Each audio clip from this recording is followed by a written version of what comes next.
Hi, Aries Sun and Rising. Welcome to your December 2025 Astral Update. It's Raina here. So, December is Sag season for the first 3 weeks, hence, it forms the most harmonious angle to you called the trine. And this can be a period of time because Sag represents the ninth house where the sky's the limit for you. It's a very expansive area. And you're already expansive, so this is going to be on steroids. And it's no surprise to me that the holiday season is primarily in Sagittarius. I was thinking about, what about Christmas Eve? That's in Capricorn. But the funny thing about it is, a lot of you may be, well, this would be for people that remember like listening to the radio and things like that and hearing all these Christmas songs starting November 1st. I live in the Chicago area and there was a station that started playing it just on November 1st, and I got a lot of backlash, but there's some people who like that kind of thing. And now that things have kind of migrated from there, and we still are bombarded with a lot of that stuff from very early on. But one of the things I noticed was when I was trying to listen to Christmas songs on Christmas Day, like a few years ago, and I think I put on the radio or something, and were playing regular pop songs because they had moved on and it was Christmas Day. So that was kind of a little bit unnerving. So I see the holiday season as primarily Sag season, including Thanksgiving if you live in the United States too. And so this is something that is really up your alley. And on the 30th of November, Venus goes into Sagittarius, into that ninth house. The only reason I'm mentioning a November transit is because it's the last day of the month. Now, just to let you know, I'm recording on the 8th of November, so a lot of people may still be listening in November. And not only does Venus go into Sag the last day of November, but Mars is already in Sagittarius, so that's your ruler, and that's in your ninth house as well. So there might be a lot of Aries people who are feeling that urge to travel long distances, or maybe are already in a foreign country and roaming about because Mars is very physical. There are other interpretations of Mars in the ninth house, including something to do with the law. The seventh house is legal affairs, but the ninth house can be the law itself and issues concerning it. And Aries people love a good fight, so there might be something connected to that. There can also be conflict with academia, with universities. That's a possibility for some people, or maybe just strong ambition that you want to go back to school or you want to get into a college and you're putting a lot of effort into it. Sag has a crusading type of energy. I'm a sun in Sag and I have Mars in the ninth house natally, and that's kind of like a zealot type of energy. So you might be doing that verbally where you're preaching. Sages are known for being preachy, preaching a certain, you could say a gospel, but I mean, it could be like your belief system for some reason. Activism I associate with Mars. And in the ninth house, it could have some religious angle. On the 4th, there's a full moon at 13 degrees of Gemini, and Gemini is the opposite sign of Sag, so it's in that opposite house, the third house, which is the mundane mind. The ninth house is the higher mind. The mundane mind is important to navigate our 3D reality. So it can be like teaching things, learning things. So definitely the house of teachers in lower grades, like elementary school or high school, and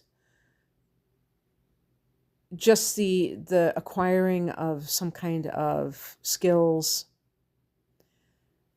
So full moon here also, this is the house of the mind itself and communication, social media. If you have been trying to get yourself noticed on social media, you may see an increase.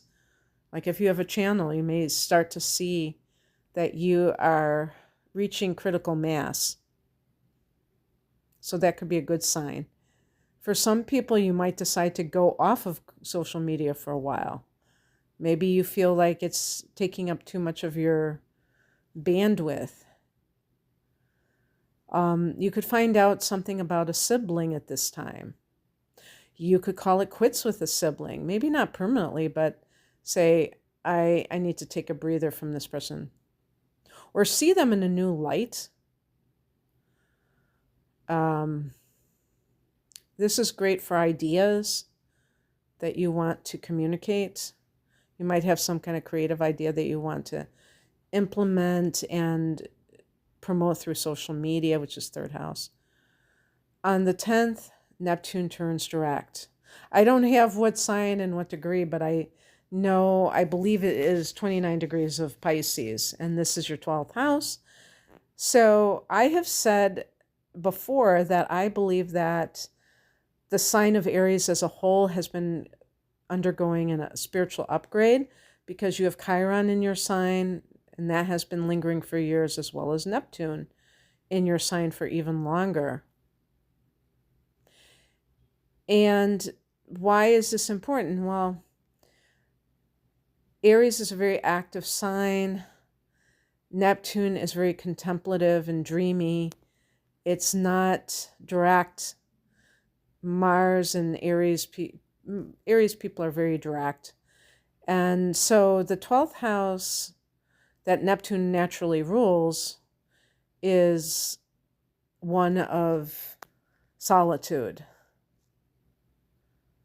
And also just like the spiritual realms. You may have gone down the path with a belief system, like a spiritual practice or something, maybe even a spiritual teacher, and you got disillusioned by that person. And I was just reflecting on this morning because there have been a couple of organizations that I went to their spiritual centers, and both of them were rocked with, scandals. As per usual, it's about sexual misconduct and things like that. And one of them, it was something that was just like revealed what had gone on before, but the other ones were, I think, newer allegations. Oh, well, both of them were like what had gone on before. And, sometimes these places, they have to close down because they start losing followers and donations. And I was just thinking about how something can just collapse like that. And it comes because, you put your faith in something and it dissipates. It shows its true colors at some point. And it can be very disillusioning. And that's what Neptune retrograde is about. The 12th house can be about things that are buried. And, when there's a retrograde, you start to remember.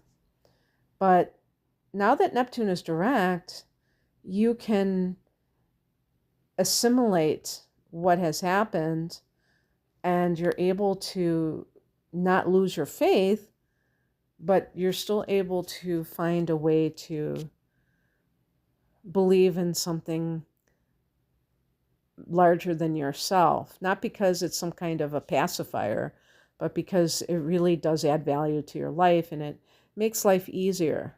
So I don't know who needs to hear that. I'm sure not everybody has experienced that, because these transits affect people in different ways. But for sure, it might be something that made you question your faith at some point. The very next day, on the 11th, Mercury goes into Sagittarius, into that ninth house, and it's joining Mars there. Wow. Very outspoken. In the ninth, take it from somebody who has their natal Mercury in Sag. But you have it in the ninth house because you have the prototype of you have your house is like the prototype, or the I meant to say the universal chart. And so that's almost like doubling down on that kind of outspoken energy. But you may believe very strongly in something and you're actually acting in its favor as well. You're riled up and raring to go. Mercury in the ninth house could be gathering your passport or other papers because you're going to take a trip. And then on the 15th, Mars goes into Capricorn, that 10th house, which is the house of career. Mars in the 10th, of course, that's your ruler, so you behave like that anyway. But, when Mars is in the 10th house, you really feel a strong sense of urgency to make your mark on the world. And I've been saying in these readings that in December of 2024, at this time, Mars was retrograde in Leo. Well, think about how far Leo is from Capricorn. So it has taken that long just simply to get from Leo to Capricorn because of that Mars retrograde. Because it also went back into Cancer.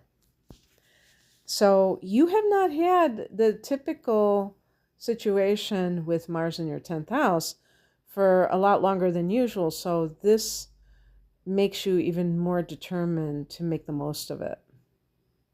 Be careful that you don't step on any toes, because the 10th house is the house of authority figures.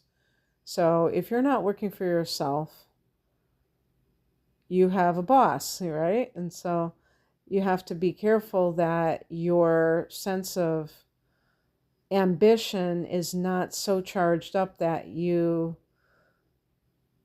overstep your boundaries as an employee. But you might get a lot done in a short amount of time, too. You might achieve a lot. On the 19th, we have a new moon at 28 degrees of Sagittarius. Again, that ninth house energy. So I wonder if there are even Aries people who are thinking of living in a different place, a different country, and it's connected to your career. That's always a possibility. And for some of you, you might look at it as a grand adventure. The new moon in the ninth house can be anything, a new beginning that has to do with academia or your religious affiliation, beliefs, practices. On the 21st, the sun goes into Capricorn, fellow cardinal sign, and we call that the solstice. The winter in the northern hemisphere, summer in the southern. Power period when the sun goes into a cardinal sign.